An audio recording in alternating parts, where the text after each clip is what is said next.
3 body problem season 1 episode number 2। इस episode का नाम है साइलेंट स्प्रिंग। तो कहानी शुरू होती है बूढ़ी विंजय से। वो बीबीसी की न्यूज़ रिपोर्ट देख रही है। इसमें स्टार्स के अचानक ब्लिंक करने की खबर दिखाई जा रही है। इस घटना ने दुनिया भर के साइंटिस्ट्स को परेशान कर दिया है। सभी इसकी वजह ढूंढने में लगे हुए हैं। तभी यहाँ विंजय से मिलने सॉल आता है। विंजय उससे पूछती है क्या स्टार्स के ब्लिंक करने को लेकर उसके पास कोई थ्योरी है। सॉल के हिसाब से ये सब बकवास है। वो बताता है चाहे पूरी दुनिया ने ये होते हुए देखा हो, पर किसी सैटेलाइट ने ये डिटेक्ट नहीं किया है। यानी ये सिर्फ इंसान की आंखों का भ्रम हो सकता है। शहर के दूसरे हिस्से में जिन ऑगी को गले लगाती है और कहती है वो जो भी फैसला करेगी सही होगा। अंदर जाने के बाद ऑगी देखती है कि उसके सेल्फ असेंबलिंग सिंथेटिक पॉलीमर नैनोफाइबर्स ने एक डायमंड को काट दिया है। इस पर उसी के साथ हर किसी को यकीन हो जाता है कि उसकी इन्वेंशन काम कर रही है। एक साइंटिस्ट ऑगी को मुबारकबाद देता है, लेकिन अजनबी लड़की की बातें अभी भी उसके दिमाग में घूम रही हैं। वो खुद चीफ साइंटिफिक ऑफिसर होने के नाते प्रोजेक्ट बंद करने का ऑर्डर देती है, पर अभी भी काउंटडाउन चल रहा है। वो ऑफिस से बाहर आ जाती है। अब ऑगी को काउंटडाउन दिखना बंद हो गया है। वहीं डिटेक्टिव क्लेरेंस ऑगी को दूर से देख रहे थे। वो बोलते हैं कि शायद उसे यहाँ से चलना चाहिए, क्योंकि उसके कलीग्स जल्दी ही बाहर आने वाले हैं, क्योंकि उसने अचानक ही अपना प्रोजेक्ट बंद कर दिया है। वो अपना इंट्रोडक्शन ऑगी को देते हैं और पूछते हैं क्या वो जानना चाहती है कि स्टार्स ने उसके लिए क्यों ब्लिंक किया। अब हम विंजय के पास्ट में जाते हैं। दूसरी दुनिया के लोगों यानी एलियंस को एक मैसेज भेजा जा रहा है। विंजय अपने कलीग यांग से पूछती है कि वो ये मैसेज कितने टाइम से ट्रांसमिट कर रहे हैं। यांग बताता है कुछ सालों से। जिक्र होता है कि इनका देश अमेरिकन्स और रशियंस से बहुत पहले से एलियंस को कांटेक्ट करने की कोशिश कर रहा है। इस पर विंजय एक मजेदार इंफॉर्मेशन देती है। ये फर्मी पैराडॉक्स है। एनरिको फर्मी ने अपने साथियों से पूछा था इतने सारे स्टार्स होने के बावजूद हमें अब तक अर्थ जैसा एक प्लैनेट क्यों नहीं मिला है। हमारी गैलेक्सी में लगभग सैकड़ों स्टार्स हैं और चांसेस हैं कि इनमें से कई स्टार्स के पास अर्थ जैसे प्लैनेट्स हों। मतलब पॉसिबिलिटीज हैं कि इन प्लैनेट्स पर अर्थ जैसी जिंदगी हो। फिर भी हम अब तक किसी और अपनी जैसी सिविलाइजेशन से कांटेक्ट क्यों नहीं कर पाए। यही फर्मी पैराडॉक्स है। बाद में यांग विंजय से उसके काम के बारे में बात करता है। वो कहता है कि ये ऐसा है जैसे घंटों तक समंदर को सुनना। विंजय जवाब देती है वो सुनते वक्त अपनी प्रॉब्लम्स पर काम करती है। फिर वो यांग को बताती है कि 12 जून 1967 को डॉक्टर पीटरसन की टीम ने कैलिफोर्निया में इलेक्ट्रोमैग्नेटिक रेडिएशन ऑब्जर्व किए जो जुपिटर से आ रही थी। उसी दिन चाइना में उन्होंने एक खतरनाक रेडियो बर्स्ट डिटेक्ट किया। लेकिन अजीब बात यह है कि ये सिग्नल जुपिटर से नहीं बल्कि सूरज की तरफ से आ रहे थे, और अमेरिका के टाइम जोन के मुताबिक नहीं बल्कि 13 मिनट्स बाद। इतना समझाने के बाद भी जब यांग को कुछ समझ नहीं आता तो विंजय और एक्सप्लेन करती है कि अगर ये अपना सिग्नल सूरज पर भेजें तो सूरज इनके ट्रांसमिशन को तेज कर सकता है, यानी इनके मैसेज को जल्दी पहुंचा सकता है। यांग विंजय की कैलकुलेशंस का सारा क्रेडिट खुद लेने की कोशिश करता है, लेकिन उसका सुपीरियर इस आइडिया को ही रिजेक्ट कर देता है। बाद में विंजय अपने सुपीरियर्स के ऑर्डर के खिलाफ जाती है और सबकी नजरों से बचते हुए सैटेलाइट ट्रांसमीटर को सन की तरफ कर देती है। वापस प्रेजेंट में आते हैं। डिटेक्टिव क्लेरेंस ऑगी को उसकी एक सिक्योरिटी फुटेज दिखाते हैं जिसमें वो उस अजनबी औरत के साथ थी, बट फुटेज में अजनबी औरत इनविजिबल है। उन्हें ऑगी की बात पर यकीन है क्योंकि फुटेज में किसी ने उसकी सिगरेट जलाई थी। वो कहते हैं वीडियो से किसी ने छेड़छाड़ की है, पर फिर भी इसका कोई ट्रेस नहीं मिल रहा। इसके बाद डिटेक्टिव क्लेरेंस ऑगी से पूछते हैं कि क्या वो वेरा से क्लोज थी। ऑगी कहती है उसने वेरा को डिसअपॉइंट किया जब उसने अपना कोर्स चेंज कर लिया और अप्लाइड साइंस चूज की। डिटेक्टिव बताते हैं काउंटडाउन देखने वाली वो अकेली नहीं थी, और भी कुछ लोगों ने यह काउंटडाउन एक्सपीरियंस किया, लेकिन ये इसी तरह तब रुक गया जब उन लोगों ने या तो अपना काम रोक दिया या फिर जब उन्होंने खुदकुशी कर ली। इस बीच जिन ऑगी को कॉल करती है ये देखने के लिए कि क्या वो ठीक है। अब जिन फिर से वो मिस्टीरियस हेलमेट पहनती है। उसके रोंगटे खड़े हो गए हैं। गेम में ठंड का मौसम है। यह जिन की मुलाकात काउंट ऑफ द वेस्ट से होती है। इसके साथ एक छोटी बच्ची है। वो उसकी फॉलोअर है। जिन के लिए ये लेवल 1 है, बट उस इंसान के लिए ये कोई गेम नहीं है। वो बताता है जिन को इस दुनिया की पहेली सॉल्व करनी होगी। यहाँ जिन का नाम कॉपरनिकस है। काउंट समझाता है ये केओटिक एरा में है। यहाँ के एम्परर सूरज की मूवमेंट्स के बारे में उससे कंसल्ट करता रहता है, ये देखने के लिए कि क्या ये एक स्टेबल एरा होगा। ये बात कर ही रहे होते हैं कि इस दुनिया में सूरज निकलता है और बहुत तेज गर्मी होने लगती है। ये भागते हुए एक पत्थर के पीछे छुप जाते हैं। काउंट ने कहकर कि सिर्फ 2 के लिए ही जगह है, फॉलोअर को धक्का दे दिया। फॉलोअर लेट जाती है। देखते ही देखते उसकी बॉडी सूख जाती है। उसकी बॉडी पूरी तरह डिहाइड्रेट हो चुकी है। धूप कम होने पर काउंट फॉलोअर की बॉडी को लपेटकर जिन के हाथ पर रखता है और बोलता है जब स्टेबल एरा होगा तब वो फॉलोअर को बचा सकती है।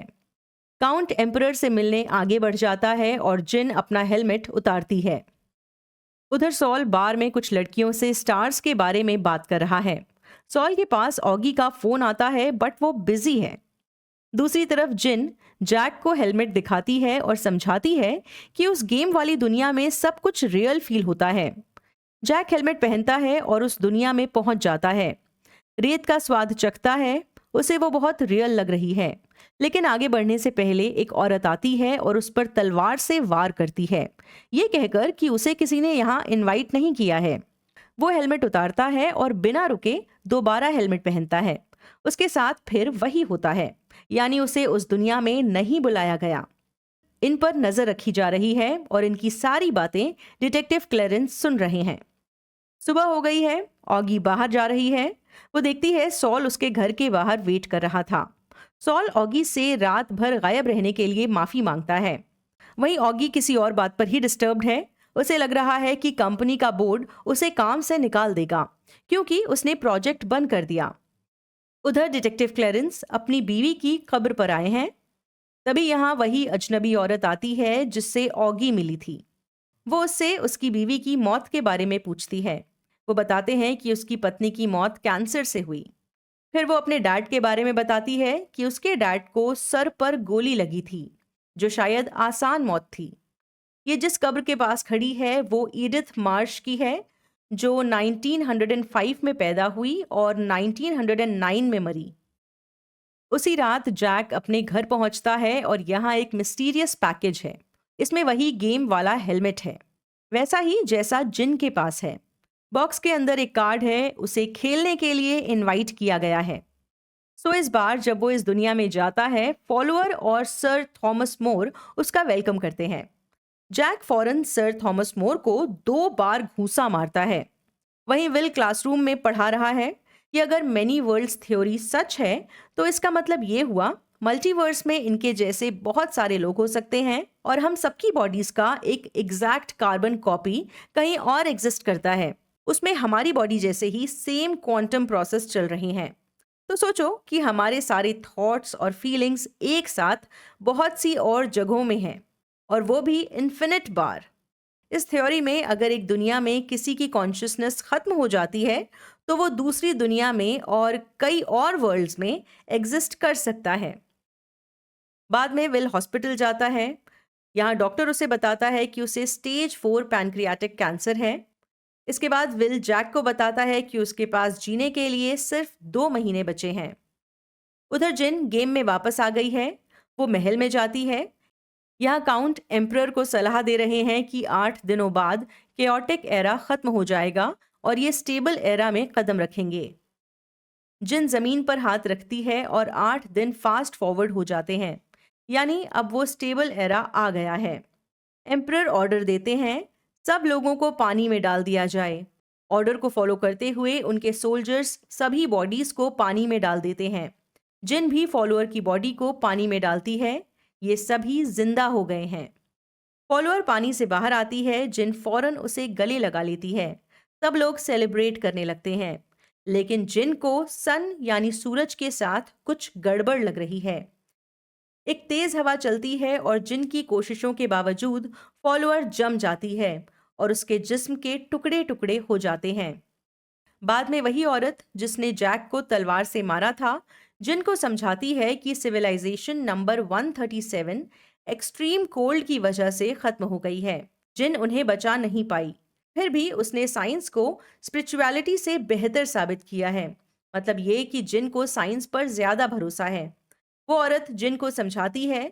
लेवल 2 में उसे अब साइंस का इस्तेमाल करके अगली सिविलाइजेशन को बचाना होगा। जिन नहीं जानती कि उसके गेमिंग एक्सपीरियंस को कोई सीक्रेट लोकेशन से मॉनिटर कर रहा है। दूसरी तरफ डिटेक्टिव क्लेरेंस वेड से मिलता है। वो पूछता है कि उसने माइक एवंस के बारे में क्या पता लगाया।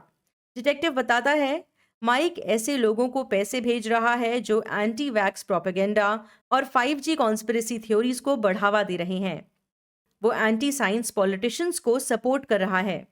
5G कॉन्स्पिरेसी थ्योरी यानी 5G टेक्नोलॉजी को लेकर लोगों में अफवाह फैलाना कि ये आम इंसान को कंट्रोल करने के लिए इस्तेमाल किया जा रहा है। एंटी साइंस पॉलिटिशियंस का मतलब ये हुआ कि ऐसे नेता जो साइंस और साइंटिफिक रिसर्च को इग्नोर करते हैं या फिर उसके खिलाफ काम करते हैं, जैसे कि क्लाइमेट चेंज को नहीं मानते। पास्ट का सीन दिखाया जा रहा है। 1977 में विंजय यंग माइक एवंस से मिलती है।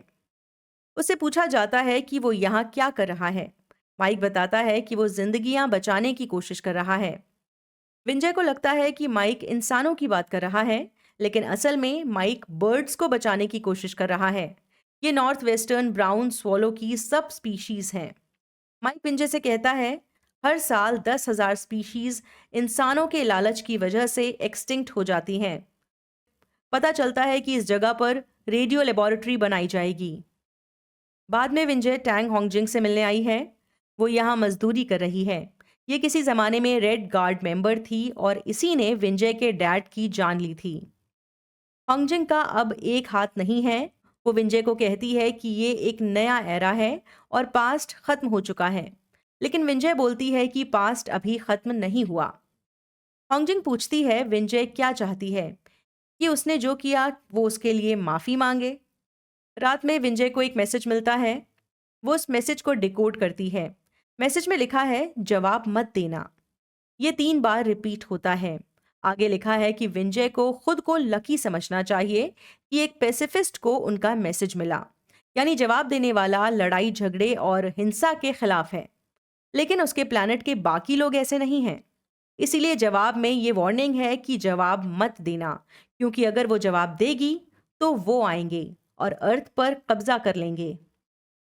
इस वार्निंग के बावजूद विंजय मैसेज का रिप्लाई करते हुए उन्हें इनवाइट करती है और लिखती है हम अपने आप को नहीं बचा सकते, और कसम खाती है कि वो उनकी अर्थ पर कब्जा करने में मदद करेगी। खत्म हो जाता है ये एपिसोड। आई थिंक विंजय की जो मुलाकात हुई ना रेड गार्ड के एक्स मेंबर से, जिसने उसके डैड को मारा था, तो उस मुलाकात का आई थिंक उसकी साइकोलॉजी पे काफ़ी असर पड़ा और इसलिए उसको शायद लगा कि ये दुनिया में जितने भी लोग हैं वो अच्छे नहीं हैं और एलियंस ही यहाँ पर आ जाएं तो बेहतर होगा। ऐसा मुझे लगता है। आपको क्या लगता है कि विंजय ने एलियंस को अर्थ पर क्यों इनवाइट किया?